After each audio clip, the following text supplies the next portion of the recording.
Welcome to April's virtual event, The Power of Networking. How we can turn your connections into a community and even to the next level into those business opportunities. I am so proud to be joined today by two superstars who I've known for a number of years, Anne Graf from Salvalis and Klebat Bashi from S&P. Could you both introduce yourself, tell us a little bit more about you, your role, and of course, how did you start off working with One? Claudette, go first, please. Sure. So I'm a senior account executive at S&P Global Mobility. Many of you probably know it as formerly IHS, where I basically partner and have a book of business that is mainly OEM tier suppliers here in North America, managing like US and Canada and mobility leaders. What I do is I help them basically navigate and mitigate risks, capture market share, drive revenue growth through our data. I've spent most of my career, actually all of my career, in the automotive industry, where I've held responsibilities in engineering, portfolio planning, business development, and account management. This diverse and cross-functional background allows me to approach challenges that we're facing in the automotive industry, both from a technical and commercial perspective. And then today, my main focus is on long-term value creation, where I prioritize building trusted partnerships that help organizations like you guys navigate transformation and the disruption that we're facing in our industry that seems to be never ending. I work closely with these clients to help them solve their problems and support their decision making and their strategic decisions. And throughout my career journey, one principle I will say has remained constant. To me, meaningful progress in our industry is built on strong, trusted relationships. I first was introduced to WAN through our corporate membership at S&P Global Mobility, where I stayed engaged because it quickly proved to me that it's not just a professional forum. It's a place where you see senior leaders on stage, on the panel, and women across the automotive industry basically coming together in one room to share their perspective, their challenges, and we challenge each other's thinking. And I believe it opens doors that go way far beyond in any single event. And for me, WAN really shows how thoughtful, intentional networking can basically turn into long-lasting professional capital. Amazing. And we're going to dig deeper into this because that's what we're really interested in, kind of the difference of having that community and those special events and when you might need those people. Anne, tell us, who are you? Yeah, my name is Anne Graf. I'm working since 12 years now inside Stabilus. We are producing gas springs and electronic lid systems to open your hatch and front flap in a car. And it was my job to establish a European community to make sure that everywhere in Europe, the end consumer will find a partner to get our parts to replace the original version in his or her car. I nearly worked all my life also in the automotive business. So when I turned 16, I started working in the production of TRW. So I assembled 3,000 brake pads a day to increase my pocket money and buy some new shoes, right? Because my parents were not willing to invest that money. But honestly, I could never see myself working in the automotive industry. But then something happened and TRW offered me a job. So I lost my heart somehow in the automotive. And 12 years ago, someone inside Stabilus saw a potential to make it happen, establishing a European setup. And a big part of my job is networking. But for many years, I always considered networking as a business part. So to grow professional networks, turn it into profitable turnover, and just with a real business purpose. But then I figured out that I also need to have a healthy network to spare myself when I need leadership advices or when I need a contact to someone, whatever. So that was the reason I tried to figure out which networks are existing. And in 2020, during COVID, I found one, and then in 2023 I came as a stranger to the first event, but I never felt like a stranger. So for me it was so great. I was smiling for the following 2 weeks because the energy in that room was so great, and I met so many people that I wanted to have that again and again. Amazing. Thank you so much, both.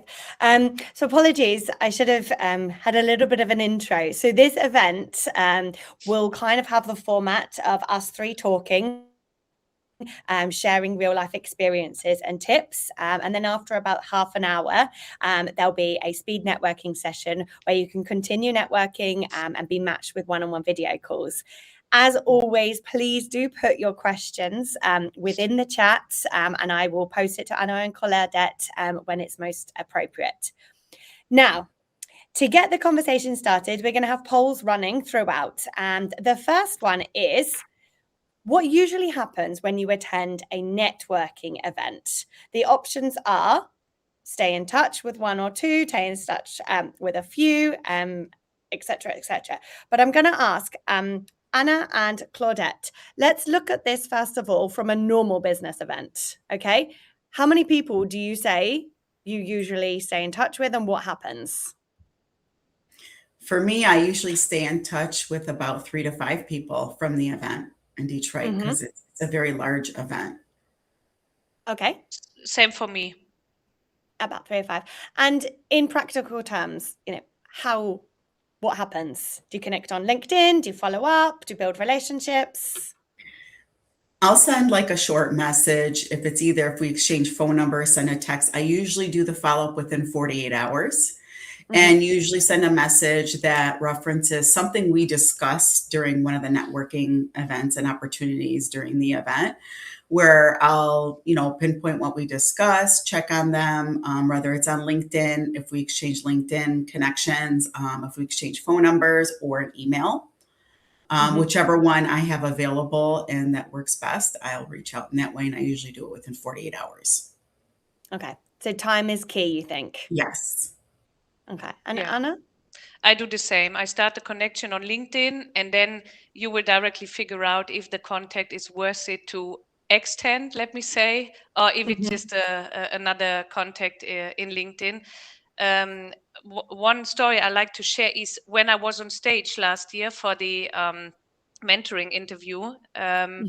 I received a lot of LinkedIn requests to connect, and then I always said, "Hey, it was nice to see you, and I hope you liked the speech, etc. Give me your feedback about the event." So that I did, but when I was just there as a how can I say, as a visitor or listener, I was a bit more in the background and just connecting and then texting, "Hey, it was lovely meeting you, and let's follow up." But last year I got a Okay. bit more proactive. Amazing. And obviously that stage visibility helps incredibly. So Yeah. let's take it back a step. So how confident are you both when you walk in to a networking event? And audience, please pop it in the poll as well. How confident do you usually feel? I'm very confident. You are. Anna? Yeah, I'm very confident when I walk in. Me Okay. too. Me too. Okay. But I have to say, if you do it for the But second time, you know the environment. Then it's getting easier. Okay. So let's pretend that we're not so confident. Practical tip, how to really meet someone at an event.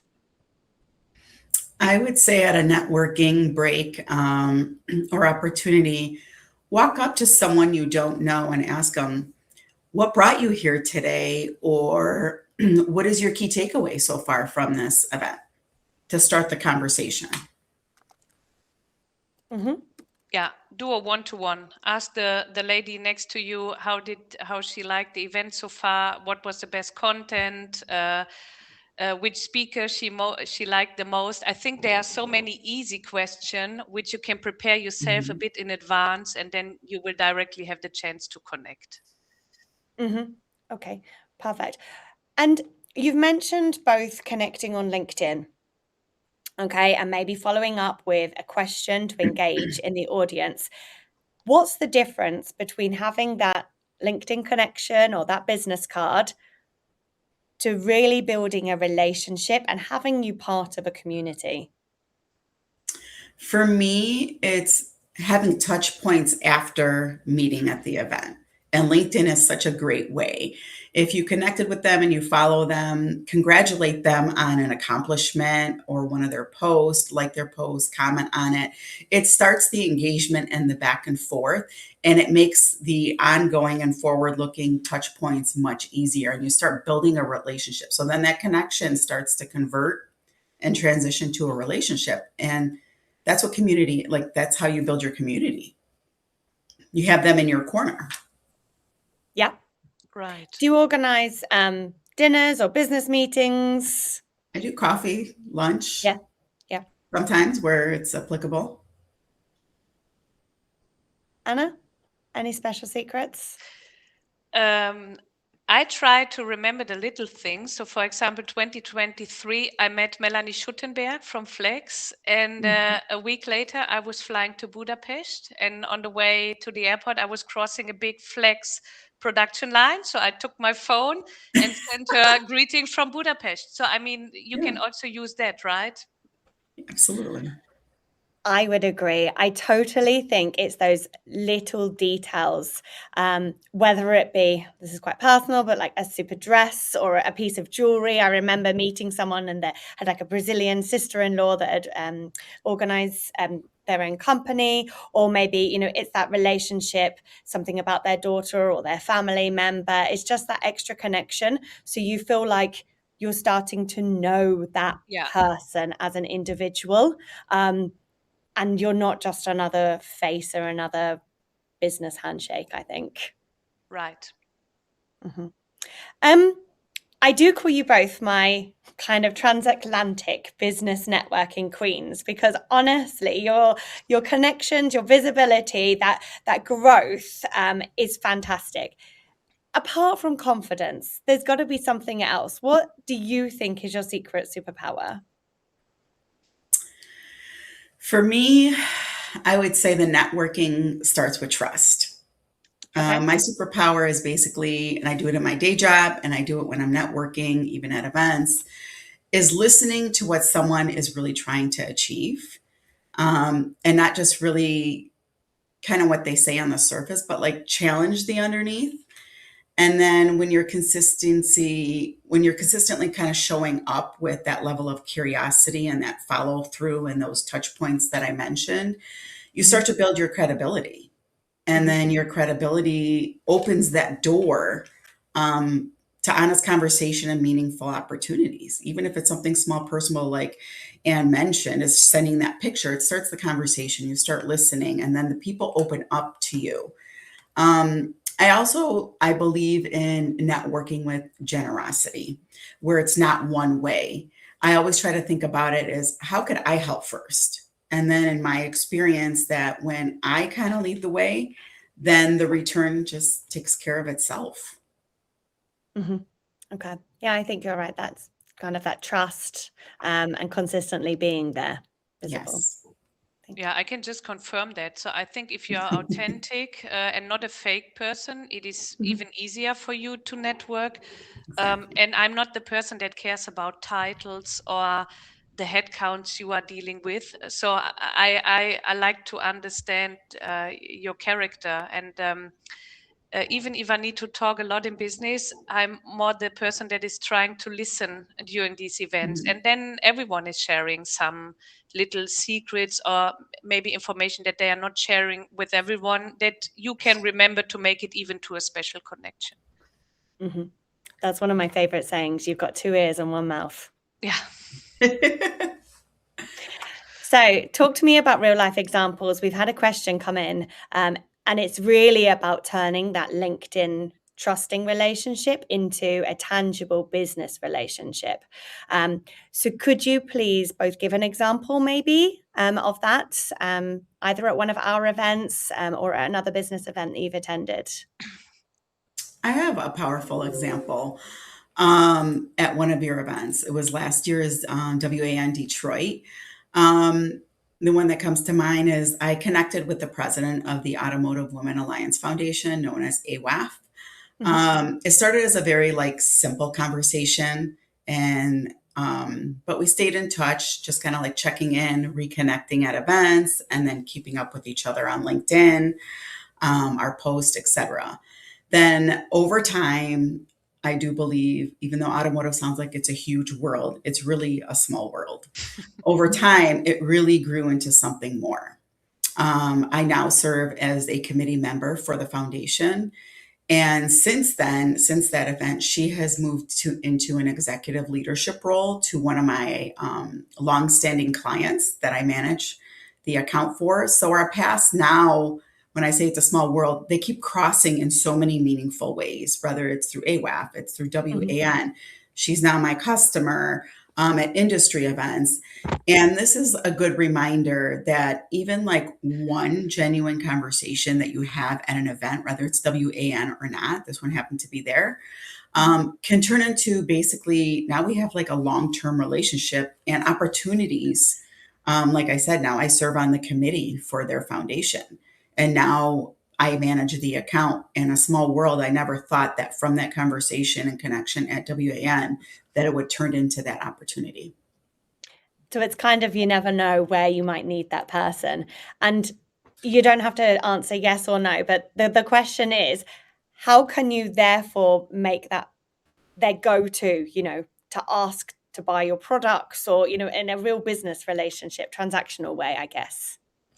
So in this case, I manage the account and I have built the credibility through her. Obviously, now I'm a committee member of their foundation. I built that trust and credibility. And when you build that trust and credibility, it's a business success. It's a win-win both ways.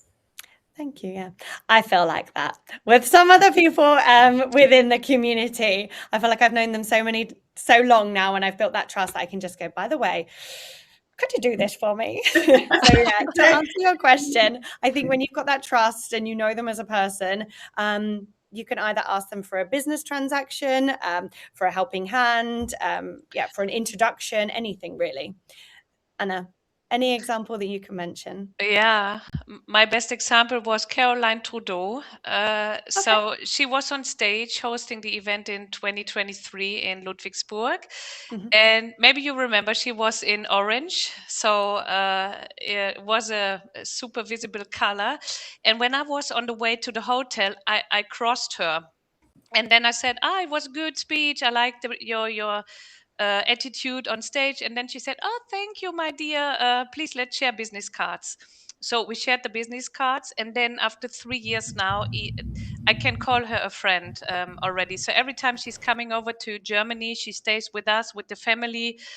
In the meantime, we are coaching ourselves for challenging topics, no matter if it's with a new client or if some of us need support for leadership topics, whatever. So it started with a short feedback on her hosting the event, and then we started chatting on LinkedIn. Later on, we shared WhatsApp numbers, so we chatted a little bit, and then after we called each other.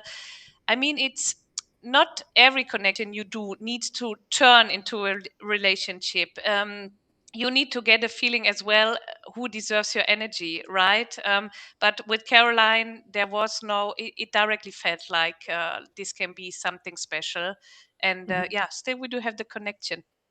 I think you're right. And to tie it in here, especially what you've mentioned about even staying at each other's, I think one's mentorship program, because it's so individual and it's built on trust. I know quite a few examples where at the Ludwigsburg event, people have shared Airbnbs together because they just have that extra level of, I'm going to say intimacy, but again, it's that trust, isn't it, side of things.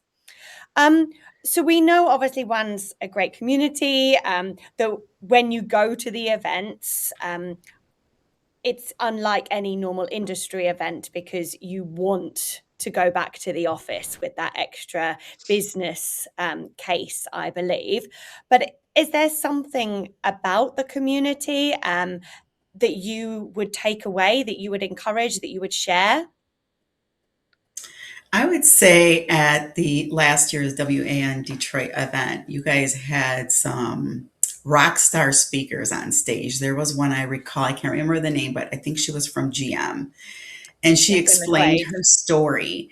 And when you're sitting there in the audience, I knew even just the engagement with the questions that follow it up is she told her story where, like, we're sitting in the audience, and if we want to grow our career professionally, we look at it, oh, we see all these ladies on stage and it looks so easy. And then it looks like it was just a smooth career path. And when they share their story on stage, there was some hurdles. There was roadblocks. They had to jump hoops. Like, it wasn't an easy journey. And it just kind of like calms the audience down to know that everyone's faced challenges to get to where they're at and to want to grow.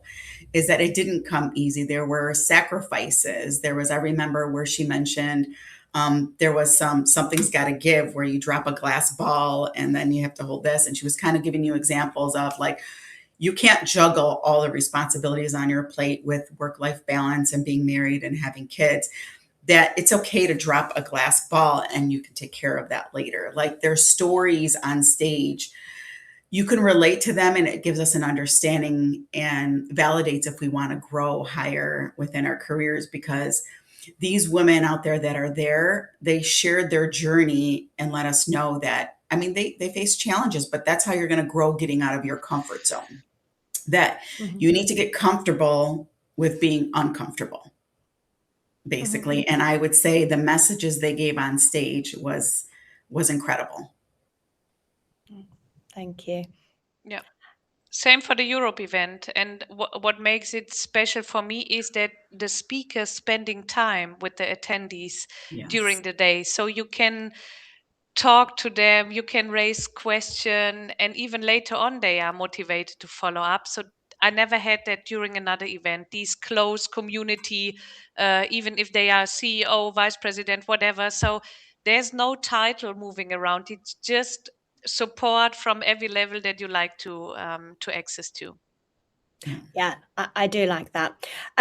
We're talking more about the events. We need to go back into the challenges of networking. So the next poll for the audience is, what's the biggest challenge you face when you try to initiate a conversation? Is it not knowing how to start the conversation? Is it perhaps worrying that you'll be awkward or uninterested? Is it maybe approaching someone who's in a big group or finding the right moment to interrupt? Claudette and Anna, you go first. Where do you struggle most? I would say it's finding the right moment where you're not interrupting. Mhm. Sometimes, like Anne mentioned earlier, you just approach somebody sitting right next to you at the table instead of waiting for a break. Because typically, when you're waiting for a break, you're like, when do I approach them? I don't want to Yeah. interrupt. But like Anne brought up something really good earlier, is that just ask somebody at the table, sit at a table where you don't know anybody. Yeah. Don't sit at a table where you're with your colleagues or anyone, and turn to the right and turn to the left. You have a full table of what, 8 to 10 ladies. Turn around and ask them and start networking and connecting. I Okay. struggle the most when hitting a group. So I'm not good in taking the stage in front of 10 and pick one of the person. So in one-to-one, it's totally easy for me. But Yeah. if there's a bigger group, it feels like it's closed already. That's also the advice I always give to my colleagues when we are going to these events with a bigger group. Separate yourself, right? Because if you're always running with 2 or 12 ladies around, no one is trying to enter your community. Yeah, and that's what I think we're really going to try this year with the events, to get people up out of their seats and Mm. physically connect people. I feel it as well, though, when I go to other events, and you kind of do that awkward laugh, don't you? You nudge your way in, and then you go, ha, ha, as if like you're Yeah. part of the group, and then it's showing. I think now I've realized it's almost showing that vulnerability, like you said. Hello, I'm here. Do you mind if I introduce myself as well? So that's another tip that we can do. We have a couple more minutes left before we open up to questions. Is there anything else that you'd like to share? How any more advice, any more case studies, examples? How have you met someone? How have you turned them into that relationship, and how have you made it a business opportunity? I like to give one advice because, one day I had a mentee within the women automotive, and she wanted me because she had difficulties to network. So I even understood that it's a strength to network, because for me it's so easily done, and I try to figure out how to access people together with her. And I think everyone should do it in their own speed, so there's no rush, no one is pushing you in the background. Do it in your own speed whenever you feel comfortable.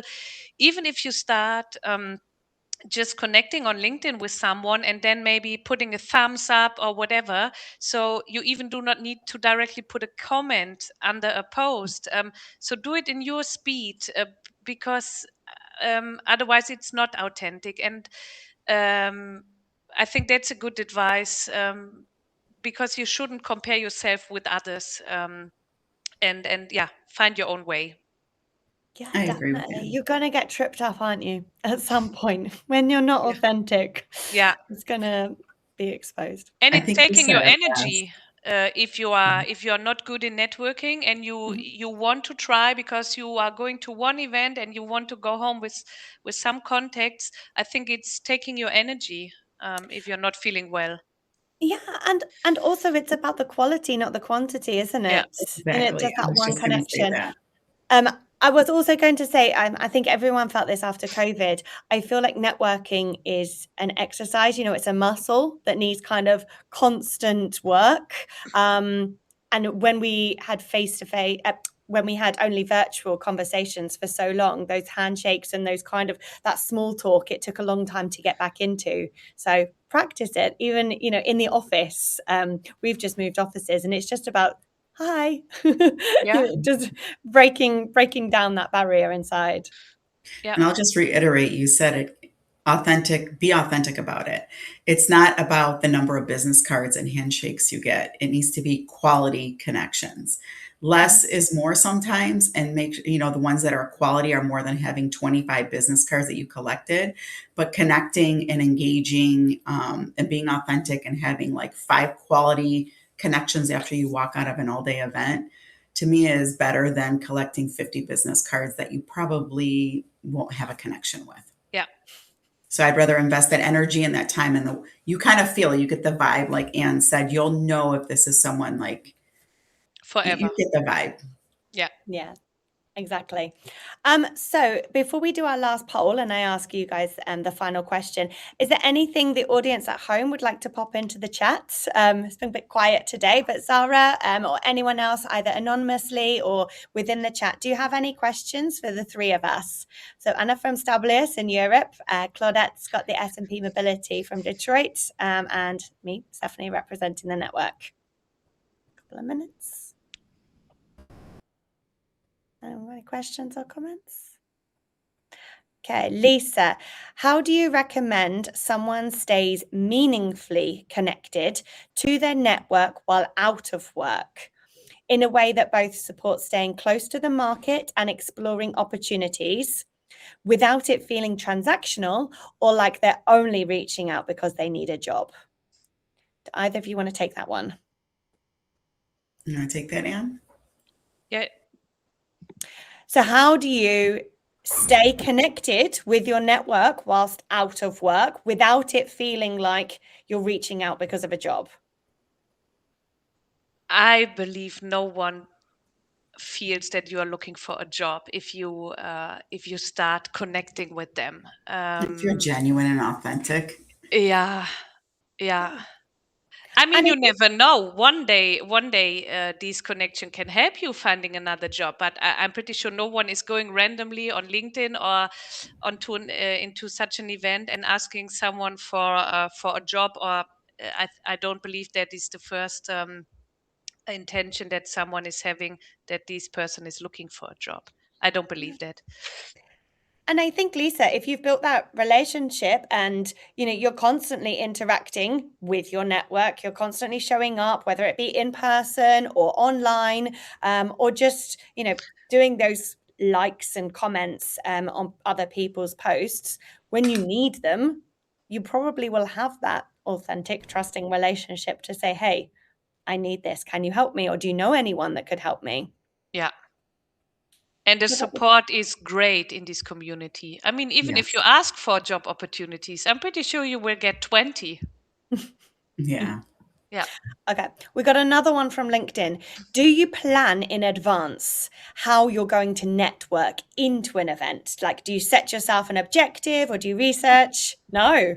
I let it happen No. naturally and authentically. I just feel the audience, who's at my table, nope, I Okay, so don't. I'm different. So I'm going to hold my hand up here. So obviously, I go to our events and I have zero agenda. And there might be a few people that I think, oh God, I must meet. But our events fly by in a whirlwind. And if anyone's seen me, it's like 500 hellos. But when I go to one of our partner events, like the AWAF Ball, or we're doing the Reuters or the Leading Women, I definitely have a research and I have a plan, like the 3 to 5 people that I want to meet beforehand. I'll probably connect with them on LinkedIn, make sure I know their face. Oh, I'm definitely a planner. How interesting. Two perspectives. Okay. It can go either way. It can Yeah, go both right. ways. And It's I believe successful both ways. if you're a shy person, it is also needed to plan it in advance, like these standard sentences which we shared already. Yeah, like asking a lady how the event worked for her and what was her favorite speaker. I think if you are a newbie in this business and you like to feel comfortable, you need to organize it a little bit in advance to, yeah, to have some entering points available. Mhm. Perfect. We've got another question here, which I'm going to go into when we say goodbye to Anna and Claudette. But someone's recently joined the network and they've asked, what advice would you have? What's next? So I'm guessing maybe they've got kind of a connection. Maybe they're following us on LinkedIn. What would you advise is the next step?